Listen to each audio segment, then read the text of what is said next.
Fala, meu povo! Tudo numa nice por aí? Então, o conteúdo de hoje é Revolução Francesa. O que é, onde foi, como aconteceu, as fases, tudo isso eu vou te dizer aqui nesse vídeo. Ativa o sininho e vem comigo. Vambora. Processos e motivações com bases sociais e políticas, né, já haviam ocorrido antes da Revolução Francesa.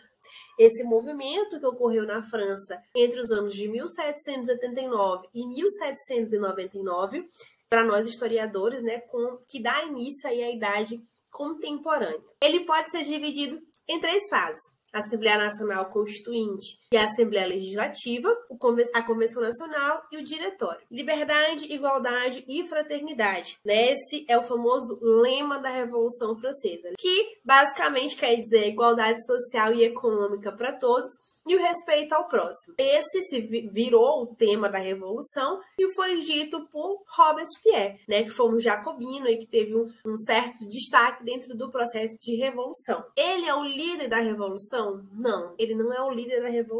E se tem uma coisa que a Revolução Francesa não tem, é um líder. Por quê? E isso é o grande diferencial da Revolução Francesa. Porque a Revolução Francesa, ela é um movimento feito pelas massas, é um movimento de massas para as massas. Deu para entender? Mas a gente também precisa entender como é que estava composta a sociedade francesa nesse período. Ela era dividida em três estados. O primeiro estado era composto pelo clero, dividido entre alto e baixo clero. O segundo estado era composto pela nobreza, a nobreza de toga e a nobreza de espada. A nobreza de espada era aquela que você já nasce nobre, dentro da linhagem de nobre. E a nobreza de toga é aquela que você compra um direito de nobreza, um título de nobreza, né? E essa nobreza, ela tinha vários privilégios, dentre eles receber uma pensão do Estado e a isenção de impostos. E o terceiro estado, cerca de 98% da população da França nesse período, era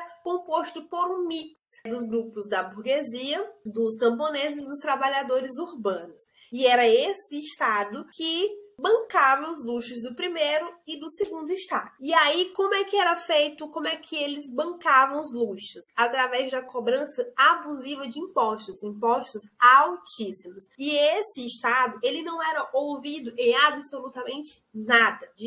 Zero direitos políticos. E isso é uma coisa que super chateou o terceiro estado e foi inflamando esse sentimento de querer ser ouvido. Um outro ponto importante é que essa sociedade francesa, ela tinha resquícios de uma sociedade feudal, sabe? Aquilo de privilégios, de impostos, de tu sempre obedecer, de tu nunca questionar. Um outro alerta também: a França foi se meter em babado que não era dela. Por exemplo, foi se envolver na Guerra dos 7 Anos e foi se envolvendo na Guerra de Independência dos Estados Unidos. Isso porque ela tinha uma inveja mortal da sua principal rival econômica do período, que era a Inglaterra. Então, com o intuito de sempre querer enfrentar a Inglaterra, a França participou dessas duas guerras que ela não tinha nada a ver. E isso gera custos. E, gerando mais custos, aumenta-se os impostos e aumenta-se também o descontentamento social e agrava a crise econômica da sociedade francesa. Os 10 meses que antecederam a Revolução, ela foi de intensa crise nos gêneros alimentícios, dentre ele o pão, tinha um papel importantíssimo dentro da alimentação da sociedade camada mais pobre da sociedade francesa, e também gerou períodos de más colheitas também devido ao inverno rigoroso. Vários alertas para o rei foram dados, vários directs foram mandados para ele, e um desses directs dizia assim: olha, para a gente diminuir o descontentamento da sociedade e diminuir essa crise econômica que assola a nossa nação, a gente podia pensar em o primeiro e o segundo estado deixar isento aí de impostos e tal, pagar uns impostinhos aqui e acolá, e o rei fez o quê? Não, meu querido, escalou pra cima de mim, não. Tive uma ideia melhor. Luís XVI convocou os Estados Gerais com uma tentativa de apaziguar os ânimos, Até mesmo porque o objetivo dos Estados Gerais era ouvir os súditos, mas os súditos nunca eram ouvidos, né? Então, nesses Estados Gerais não foi diferente. O terceiro estado, por exemplo, ele queria que a votação fosse das cláusulas, né, levadas para os Estados Gerais, fossem feitas através do voto por cabeça e não por estamento. Ele sempre ia perder, ia sempre ser 2-1, porque o primeiro e o segundo estado iam sempre se unir para votar contra as reivindicações do terceiro estado. O terceiro estado falou o quê? E aí, vai ser ou não vai ser? Luís XVI falou o quê? Não vai ser. Pedido mais uma vez negado. O terceiro estado se reuniu. Primeiro e segundo estado achou que tava, ó, tudo ok, tudo beleza, ia continuar como tava, ia aumentar um imposto aqui, outro acolá, mas eles não imaginaram que o terceiro estado tava ganhando adeptos, e adeptos que saíram do primeiro e do segundo estado para inflamar ainda mais a sensação, os sentimentos de que teria que ser, criar uma revolução para mudar a sociedade francesa. Em 9 de julho foi fundada a Assembleia Nacional Constituinte da França, que agora passa a ser uma monarquia constitucional e deixa de ser uma monarquia absolutista. Essa monarquia, essa assembleia, foi criada para dar um fim nos poderes do rei, dar um basta ali nos poderes do rei. O rei, como forma de reação, mandou os seus homens cercarem Paris. O terceiro estado fez o quê? Bora tomar a Bastilha. Então, no dia 14 de julho, a Bastilha foi tomada. E o que significava a Bastilha para o rei? Era uma fortaleza de poder. Mostrava o poder que a monarquia tinha, né? Ali estavam os presos políticos da época. Todos aqueles que eram ditos contra o rei, que eram ditos como inimigos do rei, eram julgados pelo rei, condenados pelo rei, sem nenhum tipo de defesa, de julgamento, e eram presos lá. Então, a tomada da Bastilha significa de dizer assim, ei, quem manda aqui agora é a gente. Tu não tem mais esse poder que tu achava. O rei, obviamente, reconheceu a fragilidade do processo, né? Reconheceu a fragilidade aí e reconheceu também a Assembleia.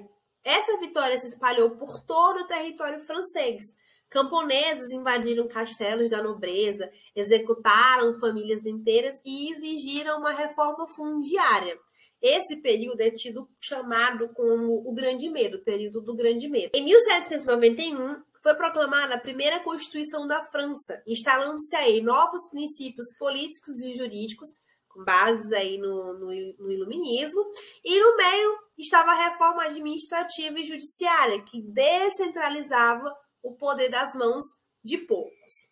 As conquistas do início do processo revolucionário e a instauração da monarquia constitucional começou a preocupar as monarquias absolutistas vizinhas, sendo elas a monarquia da Áustria e da Prússia, para quem Luís XVI e Maria Antonieta foram trabalhar como espiões, né, a fim de ter ali um refúgio político ali caso qualquer coisa acontecesse. Foram descobertos por esse tal de Maximilien Robespierre que está aí na tela de vocês e foram julgados pelos crimes de traição e condenados à guilhotina. Sob muita pressão, a Assembleia Nacional proclamou a República através do sufrágio, né, do voto masculino. Um importante ponto dentro da Convenção Nacional é a divisão dos grupos jacobinos e gerondinos. A maioria dos deputados da Convenção eram gerondinos, que representavam o interesse da burguesia mercantil e financeira, que defendiam ali ações mais moderadas, mais conservadoras. Já os jacobinos desejavam mudanças mais radicais que atendessem às reivindicações dos operários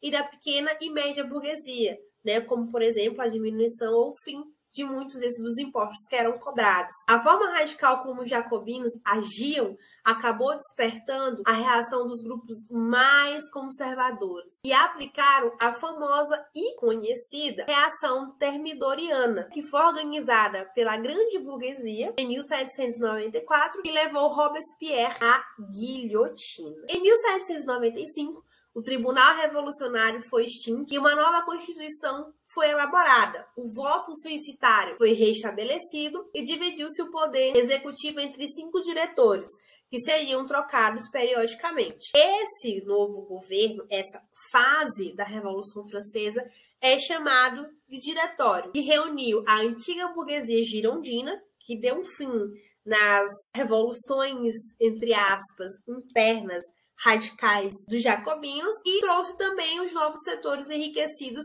que ficaram ricos com a guerra e com as especulações das mesmas. As dificuldades econômicas agravaram-se ainda mais. Então, entra governo, sai governo, se coloca uma nova Constituição, refaz a Constituição e não adiantava. As dificuldades econômicas da França apenas se agravavam. E aí houve um escalonamento de preços, tudo ficou abusivamente muito caro, houve um esvaziamento dos cofres públicos e a miséria era crescente a cada dia que passava. O governo teve que lidar com as frequentes rebeliões que aconteciam em Paris e também na parte camponesa da França, e a rica burguesia vivia sendo ameaçada por essa instabilidade, e eles precisavam de uma solução política que preservasse aí as suas propriedades e que favorecesse os seus negócios. E foram atrás, líder autoritário aí, Napoleão Bonaparte, com o intuito de pacificar a França e instalar um governo firme e forte. Em 9 de novembro de 1799, Bonaparte, com o apoio de 2 diretores, dissolveu o diretório e iniciou um consulado. Esse é o famoso golpe do 18 Brumário, que logo recebeu um amplo apoio da alta burguesia e dos camponeses. Para a burguesia, Napoleão representava a preservação da ordem. E para os camponeses, a certeza de que o antigo regime e as taxas feudais não seriam restabelecidos. Aqui, nesse período, começa o mandato de Napoleão Bonaparte na França, tendo como primeiro cargo dele de cônsul, e vai até o período em que ele se tornou imperador, instaurando aí a era napoleônica no território francês. Mas esse é assunto aí para um outro momento. Afinal de contas, a Revolução serviu? Serviu sim. Foram 10 anos de transformações puras, de transformações que aconteceram na sociedade francesa e no mundo. A Revolução Francesa, ela espelha, ainda hoje, inspira ainda hoje vários processos revolucionários. Ela também trouxe consigo o fim dos privilégios da aristocracia, trouxe também a queda do absolutismo e popularizou o que a gente tem de hoje como uma forma de governo, a república. E se você gostou, curte, compartilha, dá um like, se inscreve no canal, divulga. E é isso. Um beijo. Não esquece de me seguir lá no Profgram, @prof.saralaís, tá bom? Vou sempre te esperar por lá. Um beijo e até a próxima.